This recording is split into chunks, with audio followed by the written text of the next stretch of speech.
Hey Capricorn, this is Jov. Welcome po sa ating channel. By the way, Capricorn, this is timeless reading. Gamitin ang reading na ito bilang gabay lamang. Kung naka-resonate kayo, comment down. Tandaan, Capricorn, ito ay general reading. Kunin nyo lang po kung walang naka-resonate sa iyo. This is for you, Capricorn.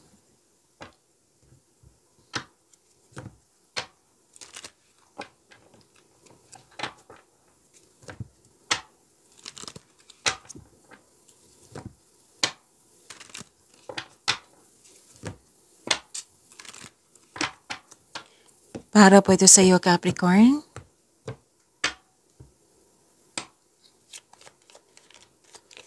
Maraming salamat po sa inyong patuloy na suporta, sa mga nag-donate, sa mga hindi nag-skip ng ads. Maraming salamat po. Sa mga hindi pa nag-subscribe, subscribe na po kayo at click bell notification para malaman nyo na may bago tayong video. Para sa mga gusto magpa-reading po, comment po kayo ng personal reading. Again, comment kayo ng personal reading and check my reply sa comment section. Okay, nilet go mo yung mga negativity, pinalitan mo ng positivity, nag-meditate kayo, nagkaroon ng grounding, nagkaroon ng time sa nature. Oo, this is recovery po, this is healing. May grupo ng tao dito na very supportive sa iyo and I believe this is your family. And may nagkaroon ng personal development and spiritual growth. May solusyon sa inyong problema, may sagot sa inyong sa mga katanungan, nagkaroon ng freedom. And may promises, commitment, deal, agreement, or signing of contract, pwedeng bagong pasok sa relasyon. Pwede din proposal, kasal, ikakasal, or nag-uusap sa tungkol sa marriage contract. So, yun po. Claim niyo po.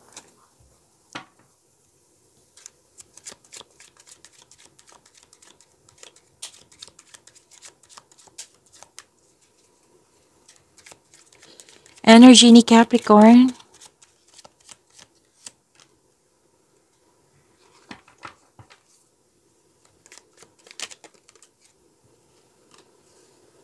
Para sa mga bago dito, kung may napansin kayo na repeating message, yan po yung pinupush ng card sa inyo. Like for example, nanood kayo sa inyong monthly, weekly, daily at dito din.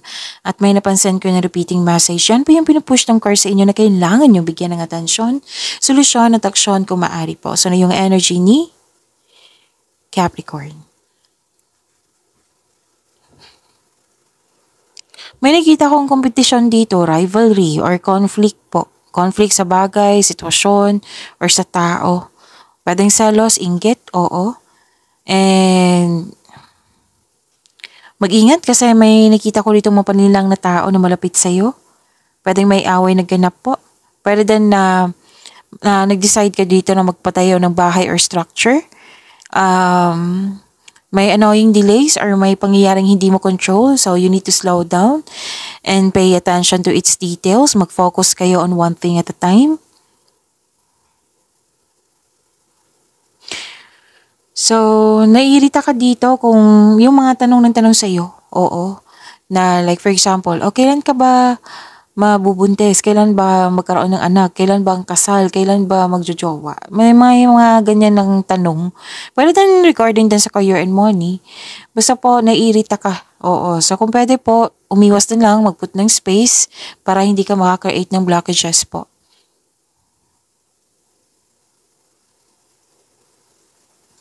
So, may magandang kapalaran kasi nakita ko dito, nakuha mo si Wheel of Fortune, Capricorn. May changes, may destiny, may good luck and good karma. Mag-focus kayo sa mag-control nyo in order to find peace. Let go muna po ang hindi mo na mag-control. So, may completion of cycle ha, may changes na mangyayari or makaka-receive kayo ng malaking blessings po. This is good fortune, pwedeng opportunities, unexpected wealth, financial stability. Oo, tapos maaring mamimit mo yung the one. Oo. Or kung hindi kayo nagkaroon ng pagkakaunawaan sa isang tao, may dumating na blessing sa iyo nang siyang dahilan na magkakaayos kayo. Okay, you're moving from a painful cycle to happiness, so embrace this new situation na dumating sa iyong buhay, Capricorn.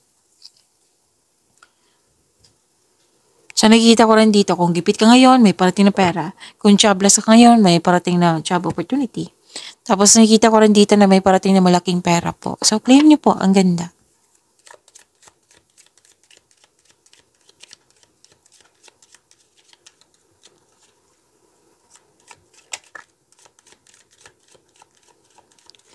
Love life, self-love, partnership, and romance ni Capricorn. Oh, okay. So, love life muna. Sensya na po ha. Naiiwan natin sa career and money. So, this is about your love life.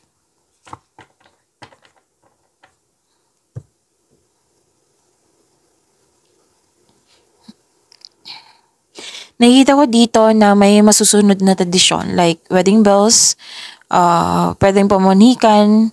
Yung sinabi ko kanina sa inyo na may pagkakasundo na proposal, kasal, ikakasal.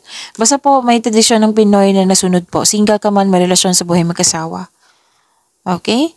And may ano dito, may nakita kasi ako ditong humahanga ka sa isang tao na marami kang natutunan sa kanya. Natutunan sa kanya. At pwede din na pwedeng teacher mo to, instructor, coach, or tinuturuan mo na mayroong yung magaan ang loob mo sa kanya. Yan.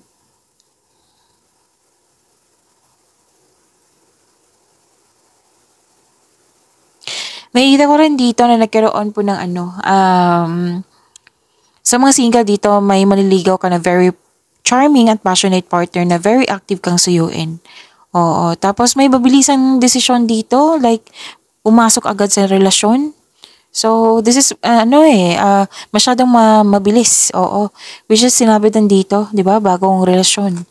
So, try nyo munang mag-enjoy nyo po yung getting to know each other stage nyo without getting too carried away po. And one step at a time, yun. Huwag magmadali kasi kung magmamadali kayo, at the end of the day, mapapressure kayo niyan. May chances na mapapressure kayo. So, may travel din ako nakikita dito.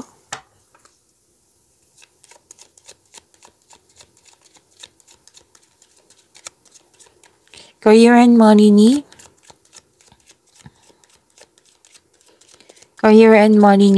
ni Capricorn.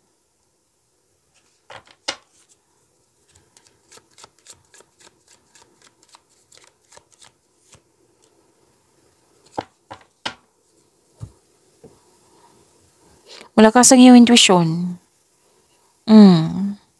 Malakas ang iyong intuition at okay. Follow your intuition sa paggawa ng financial business decision. And naghahanap ka ng solusyon sa inyong problema dito sagot sa inyong mga katanungan. So sabi ng card dito, nasa iyo na yung sagot, nasa iyo na yung solusyon. Oo. So, sagot sa inyong mga katanungan, solusyon sa inyong problema. So, believe in yourself. Oo, huwag kang umasa sa opinion ng iba. Trust yourself first, okay? May malalaman kayong sekreto.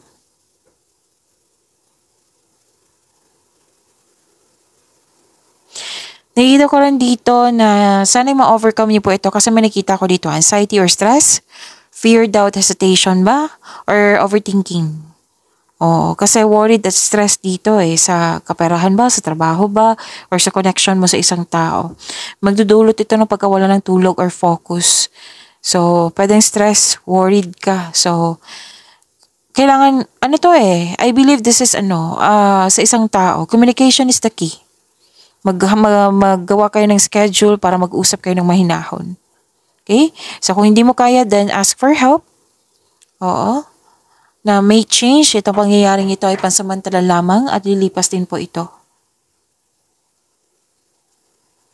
Huwag po daw kayo magpasobra sa trabaho or sobra sa, may concern ka sa dito, sobra sa trabaho or sobra sa paggasta. So, kailangan ng freedom, kailangan ng balance, kailangan ng recovery.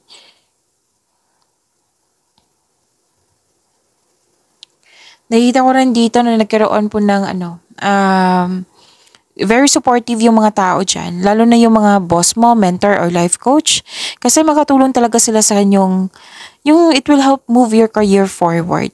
Tapos nakikinig kayo sa inyong intuition, kasi malakas sa inyong intuition, gumagawa ka din ng wise choices. At yung grupo ng tao ay very supportive sa iyo. Parati itong lumalabas sa inyo, Capricorn. Oo. So yun po huwag kayo magpasobra sa trabaho. Oo. Or sa paggasta. Pwedeng may concern ka sa taong na sobra sa paggasta.